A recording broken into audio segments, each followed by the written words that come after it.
എനിക്ക് ഓർമ്മ വരുന്നത് എൻ്റെ രണ്ട് ഫ്രണ്ട്സിൻ്റെ രണ്ട് കോളേജ് ടീച്ചേഴ്സാണ്, പ്രൊഫസേഴ്സാണ്. അവരുടെ ഒരു കോൺവെർസേഷനാണ്. ഒരിക്കൽ അവരെ കാണാൻ പോയപ്പം നാട്ടിലെ ഒരു കോളേജാണ്, സമരങ്ങളൊക്കെ ഉള്ളൊരു കോളേജാണ്. അപ്പോൾ ആദ്യത്തെ അവർ കഴിഞ്ഞപ്പോഴത്തേന് സമരം വന്നു.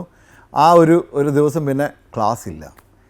അവരുടെ കോൺട്രാസ്റ്റിംഗ് റിയാക്ഷൻസാണ് എൻ്റെ മനസ്സിലേക്ക് വരുന്നത്. ഒരാൾ പറഞ്ഞു, വാവ്, ഇന്ന് ഞാൻ ലീവ് എടുക്കാനിരുന്നതാണ്, ഏതായാലും നന്നായി ലീവ് എടുക്കാൻ ഞാൻ, കാരണം ഒന്ന് ഒപ്പിട്ടു, ഒരു ദിവസം വെറുതെ പോവുകയല്ലോ. മറ്റേ ആളുടെ മുഖത്തൊരു വിഷമം. അദ്ദേഹം പറഞ്ഞു, കുറേ പോർഷൻസ് തീർക്കാനുണ്ട്, ഞാൻ ഇന്ന് ശരിക്കും അത് തീർക്കാൻ വേണ്ടി ഇരുന്നാണ്, നടക്കുന്നില്ല എന്നൊരു വിഷമം. ഒരേ ജോലി ചെയ്യുന്ന രണ്ട് പേര്, and you could see the contrasting emotions. ഞാനൊരു കാര്യം പറയാം, അത് ആരെയും വിഷമിപ്പിക്കുകയോ അല്ലെ ഒഫൻഡ് ചെയ്യാനോ അല്ല. ഗവൺമെൻറ് ജോലിയോട് വളരെയധികം ഒരു എക്സ്ട്രാ താല്പര്യമുള്ളൊരു നാളാണ് നമ്മൾ. ഗവൺമെൻറ് ജോലി ഉണ്ടോ? പല സമയത്ത് നമുക്ക് അതാണ് തോന്നുന്നത്. എന്തുകൊണ്ടാണ് ഈ ഗവൺമെൻറ് ജോലിയോടുള്ള ഒരു അമിതമായ ഒരു താല്പര്യം? അത് ആ ജോലിയോടുള്ള ഒരു അഭിനിവേശമാണോ, അല്ലെങ്കിൽ ഒരു കോൺട്രിബ്യൂട്ട് ചെയ്യാനുള്ള ഒരു താല്പര്യം കൊണ്ടാണോ? അങ്ങനെ ഉള്ളവരില്ല എന്നല്ല ഞാൻ പറയുന്നത്. അങ്ങനെയുള്ളവർ ഒരുപാട് പേരുണ്ട്. പക്ഷേ പലപ്പോഴും നമ്മളൊരു ഗവൺമെൻറ് ജോലി നമ്മൾ ആഗ്രഹിക്കുന്നത് ഒരു പക്ഷേ അതിലെ ആനുകൂല്യങ്ങൾ, അല്ല അത് നൽകുന്ന സെക്യൂരിറ്റി, അല്ലെങ്കിൽ മറ്റ് അവധി പോലുള്ള കാര്യങ്ങൾ, ഇതുകൊണ്ടൊക്കെയാണ്. ശരിയല്ല ഞാൻ പറയുന്നത്? ശരിക്കും ആലോചിച്ച് നോക്കുമ്പോൾ അത് ശരിയാണ്. പക്ഷേ ഇതാണോ നമ്മളൊരു ജോലി തിരഞ്ഞെടുക്കുമ്പം, അല്ലെങ്കിൽ ഒരു ജോലിക്ക്, അല്ലെങ്കിൽ നമ്മളൊരു കരിയർ പാത്ത് തിരഞ്ഞെടുക്കുമ്പം നമ്മൾ ശരിക്കും കൺസിഡർ ചെയ്യേണ്ട പ്രധാന കാര്യം? എൻ്റെ അഭിപ്രായത്തിൽ അല്ല.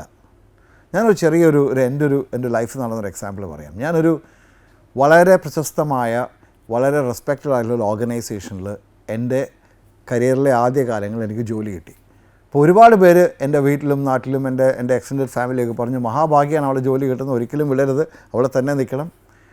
ഞാൻ അവളിൽ നിന്ന് 10 മാസം കൊണ്ട് ആ ജോലി വേണ്ടാന്ന് വെച്ച് ഇറങ്ങി. കാര്യം നല്ലൊരു ഓർഗനൈസേഷനാണ്, എല്ലാം കൊള്ളാം, പക്ഷേ എനിക്ക് എന്തുകൊണ്ടോ ചെയ്യുന്ന കാര്യം ഞാൻ എൻജോയ് ചെയ്യുന്നില്ല എന്നുള്ളതാണ് സത്യം. ഞാൻ പോകുന്ന സമയത്ത് അവളെ വളരെ സീനിയറായിട്ടുള്ള, അദ്ദേഹം ഒന്നും ജീവിച്ചിരിപ്പില്ല, വളരെ സീനിയറായിട്ടുള്ള ഒരു ആൾ എന്നോട് പറഞ്ഞു, ശ്രീദത്ത് ഇന്ന് വൈകിട്ട് ഫ്രീ ആണോ? ഞാൻ പറഞ്ഞു അതെ, നമുക്കതൊന്ന് പുറത്ത് പോകാം. അദ്ദേഹം എനിക്കൊരു സെൻഡ് ഓഫ് ഡിന്നർ തന്നു. ആ ഡിന്നറിൻ്റെ ഇടയ്ക്ക് എന്നോട് പറഞ്ഞു, ഇത് ഞാൻ ശ്രീദത്തിനെ ആദ്യത്തെ ദിവസം കണ്ടപ്പോൾ തന്നെ എനിക്ക് തീരുമാനിച്ച കാര്യമാണ്, ഇവിടെ അധികം നാളെ നിൽക്കില്ല. അപ്പോൾ ഞാൻ ചോദിച്ചു, എന്താ സാർ, ഞാൻ അത്രയ്ക്ക് മോശമാണോ? അല്ല, നിങ്ങൾ മോശമല്ല, ഓർഗനൈസേഷനും വളരെ നല്ലതാണ്, പക്ഷേ നിങ്ങളുടെ ഒരു നാച്ചുറൽ എനർജി, അല്ല നിങ്ങൾ ചെയ്യേണ്ട, നിങ്ങൾക്ക് ഉള്ളൊരു അഭിരുചി, അതും ഈ പ്രൊഫൈലും തമ്മിൽ ഒരു മാച്ച് ഉണ്ടെന്ന് എനിക്ക് തോന്നിയിരുന്നില്ല. നിങ്ങളപ്പോൾ ഒരാൾ ഇവിടെ വരണം എന്നുണ്ടെങ്കിൽ 2 റീസൺസ് വേണം, ഏതെങ്കിലും ഒന്ന് വേണം. അതായത് ഒന്ന്, നിങ്ങൾ ചെയ്യുന്ന കാര്യം നിങ്ങൾ അതുപോലെ എൻജോയ് ചെയ്യണം, അല്ലെങ്കിൽ നല്ല സുന്ദരിയായ ഒരു പെൺകുട്ടി വേണം. രണ്ടാമത്തെ കാര്യം അവിടെ നിൽക്കേണ്ട, തമാശയ്ക്ക് ഒരു ഡിന്നർ കോൺവെർസേഷനിൽ പറഞ്ഞാണ്. പക്ഷേ ആദ്യത്തെ കാര്യം, that is A very very very important aspect, isn't it? അതായത് ഹർഷ ഭോഗ്ലെ, പ്രശസ്ത ക്രിക്കറ്റ് കമൻറ്റേറ്റർ ഹർഷ ഭോഗ്ലെ പറഞ്ഞതാണ്, അദ്ദേഹം ഒരു ദിവസം പോലും അദ്ദേഹത്തിൻ്റെ ജീവിതത്തിൽ ജോലി ചെയ്തിട്ടില്ല. He never worked even for a single day. അതായത് when you enjoy your work so much, it's not work anymore, right? അതായത് നമുക്കെല്ലാവർക്കും ഒരു നാച്ചുറൽ എനർജിയുണ്ട്, ഒരു അഭിരുചിയുണ്ട്, ഒരു ആപ്റ്റിറ്റ്യൂഡുണ്ട്. അതിനനുസരിച്ചുള്ള ജോലി സ്വീകരിക്കുകയാണെങ്കിൽ life will be much much much better. ശരിയല്ല ഞാൻ ഈ പറയുന്നത്? സോ നമുക്കിഷ്ടമുള്ള ഒരു മേഖല തിരഞ്ഞെടുക്കുമ്പം നമുക്ക് വിൽ ബി മച്ച് ഹാപ്പിയർ. അല്ലെങ്കിൽ ആലോചിച്ച് നോക്കൂ, നമ്മളൊരു കരിയർ എന്ന് പറയുന്നത് 1-2 വർഷമൊന്നും അല്ല, 20, 30, 40, ചിലപ്പോൾ അതിൽ കൂടുതൽ നമ്മൾ അതേ ഒരു ജോലിയിൽ അല്ലെങ്കിൽ ഒരു കരിയറിൽ നിൽക്കേണ്ട ആൾക്കാരാണ്. അപ്പോൾ നമുക്ക് താല്പര്യമില്ലാത്തൊരു കാര്യത്തിലാണ്. ഇപ്പോൾ ആ ഓർഗനൈസേഷനിൽ അല്ലെങ്കിൽ ആ ഒരു സ്ഥാപനത്തിൽ ഞാൻ ജോലി ചെയ്ത കാര്യമാണ്, അത് എൻ്റെ തീരുമാനമായിരുന്നില്ല, അല്ലെങ്കിൽ എൻ്റെ തീരുമാനമായിരുന്നു, അതിനെ ഇൻഫ്ലുവൻസ് ചെയ്ത ആ പ്രായത്തിൽ മറ്റു പല കാര്യങ്ങളുമായിരുന്നു.